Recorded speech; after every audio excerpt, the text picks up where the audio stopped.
प्रभु corporation sector के लिए प्रार्थना करते हैं प्रभु, डिफेंस के लिए प्रार्थना करते हैं प्रभु। आपके पवित्र पवित्र पवित्र हाथों में प्रभु हमारे देश की आर्मी को सौंपते हैं प्रभु, विनती करते हैं, प्रार्थना करते हैं प्रभु, समर्पित करते हैं प्रभु।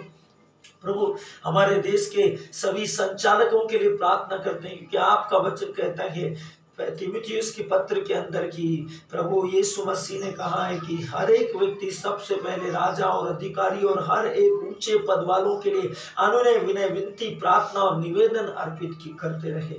निरंतर प्रार्थना निवेदन और मध्यस्थता के द्वारा हम अधिकारियों के लिए, शासकों के लिए, पदाधिकारियों के लिए प्रार्थना करें, क्योंकि प्रभु के वचन के अनुसार परमेश्वर की इच्छा है कि हम में से हर एक व्यक्ति अपने जिम्मेदार अधिकारी और आधिपत्य के स्थानों पर विराजमान हर एक अधिकार के पद के लिए प्रार्थना करे। यदि वे परमेश्वर के हाथ में होंगे, यदि वे पवित्र आत्मा के नियंत्रण में होंगे, यदि वे परमेश्वर के द्वारा, परमेश्वर की बुद्धि के द्वारा, परमेश्वर की समझ के द्वारा, परमेश्वर की योजना के द्वारा, पवित्र आत्मा की समझ के द्वारा, वचनों की सामर्थ्य के द्वारा कार्य करेंगे, तो इस देश में कोई अराजकता, कोई सांप्रदायिकता, कोई अशांति, कोई तनाव, कोई दबाव, कोई डिप्रेशन, कोई कष्ट, कोई महंगाई, कोई गरीबी, कोई भूखमरी, कोई परेशानी, कोई भी किसी भी प्रकार का करप्शन या भ्रष्टाचार नहीं होगा। क्यों? क्योंकि वे परमेश्वर सर्वशक्तिमान के द्वारा बुद्धि और नियंत्रण से संचालित किए जाएंगे। इसलिए परमेश्वर चाहता है कि सभी मनुष्य सब समय नेताओं, अधिकारियों, याजकों और सभी ऊंचे पद वालों के लिए, अधिकारी और शासकों के लिए और विशेष रूप से अनुनय विनय प्रार्थना करें। सोचिए, परमेश्वर ने कहा अनुनय का एक अपना महत्व है।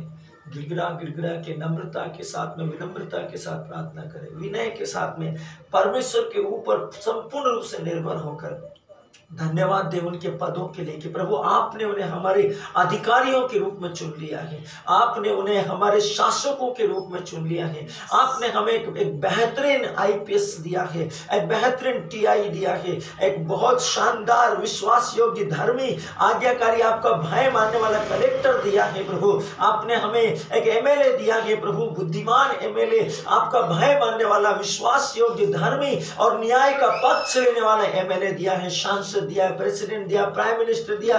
यदि आप उनके लिए धन्यवाद के साथ, उनके पदों के लिए, उनकी योग्यताओं के लिए, उनके कामों के लिए, उनकी गुणवत्ताओं के साथ परमेश्वर को धन्यवाद के साथ में सोचिए कि कैसे यीशु ने उन 5 रोटियों को और मछलियों को हाथ में लिया और कहा कि पिता मैं तुझे धन्यवाद देता हूँ, इतनी ही है लेकिन मैं धन्यवाद देता हूँ कि तूने मेरी सुन ली।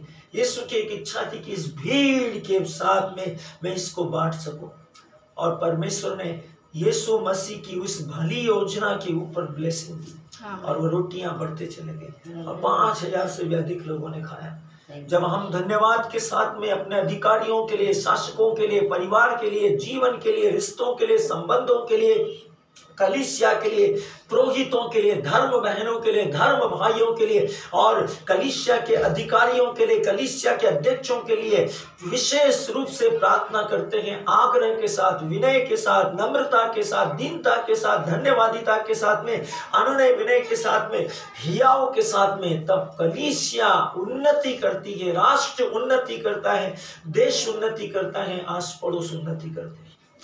परमेश्वर की इच्छा के अनुसार हम अपने उद्देश्यों को प्रभु के साथ में शेयर करें, विश्वास के साथ में। प्रभु ने हम सबको बुलाया है, हम सब के सब कि ऐसे ही नहीं आगे उठे छूटे, हम एक उद्देश्य के साथ भेजे गए हैं। हमें यहाँ पर लाने वाला और यहाँ पर एकत्रित करने वाला परमेश्वर का आत्मा है। हम पिता की ओर से यहाँ पर है।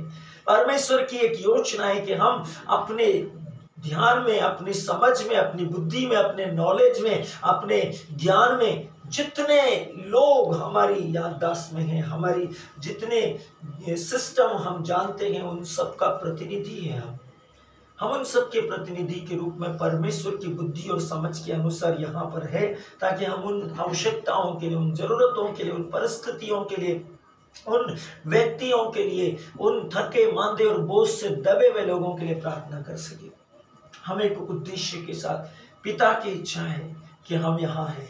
परमेश्वर ने हमें चुना है, परमेश्वर ने हमें सिलेक्शन किया है, परमेश्वर ने हमें नियुक्त किया है। हम अपनी मर्जी से नहीं है मेरे प्रियो, हम परमेश्वर की इच्छा के अनुसार है। हम जिम्मेदारी के साथ में, जवाबदारी के साथ, उत्तरदायित्व के साथ, कर्तव्यों के साथ, स्वर्ग की अभिलाषा के साथ में हम यहाँ पर हैं। बाइबल कहती है जिसको उसने चुना है उनको भेजा है, जिनको भेजा है उनको नियुक्त किया है उन कामों को करने के लिए, और जिनको नियुक्त किया है उनकी प्रार्थनाओं का उत्तर सुनता और उनकी प्रार्थनाओं का उत्तर प्रदान करता है। सोचिए मेरे प्रियो, आप परमेश्वर के राज्य में एक योग्य अधिकारी के रूप में, योग्य प्रार्थना में भविष्यवक्ता, संत, अभिषिक्त, प्रचारक, पुरोहित, नबी और याजक के रूप में, भविष्यवक्ता के रूप में, मध्यस्थता करने वाले के रूप में परमेश्वर के सिंहासन के सामने हैं। आप परमेश्वर की उपस्थिति में हैं, सर्वशक्तिमान की उपस्थिति में हैं। बाइबल कहती है तुम्हारी आंखें नहीं रुकी, वे दिन रात नदी के समान बहती रहे, क्योंकि यहोवा को, परमेश्वर को, परम पिता परमेश्वर को, सर्वशक्तिमान को सब विषय में, सब बातों का स्मरण दिलाना तुम्हारा कर्तव्य है, जिम्मेदारी है, हमारा उत्तरदायित्व है। सब कुछ को प्रभु को बताना।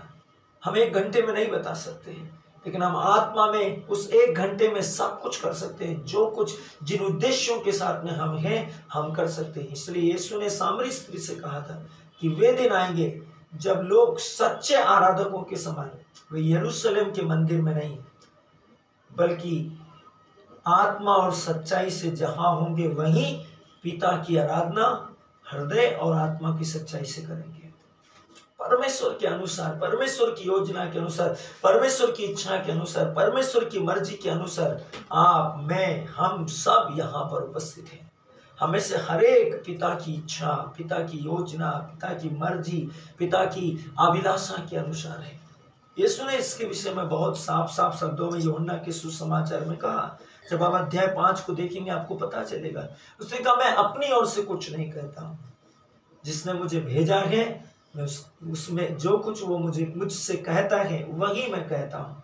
सोचिए कि जब आप यहाँ हैं तो आपको जिसने भेजा है, जिस पिता ने भेजा है, जिस आत्मा की अगुवाई के द्वारा आप यहाँ हैं, आप उसके प्रतिनिधि के रूप में उसकी ओर से बात करते हैं, उसकी ओर से प्रार्थना करते हैं, उसकी ओर से मध्यस्थता करते हैं। आप अपने बुलावे के अनुसार, अपने अभिषेक के अनुसार, आप अपने परमेश्वर की इच्छा और योजना के अनुसार यहाँ पर है, सारे उत्तरदायित्व कर्तव्यों के साथ इस विश्व की परिस्थितियों को समर्पित करने के लिए, विश्व के लिए प्रार्थना करने के लिए।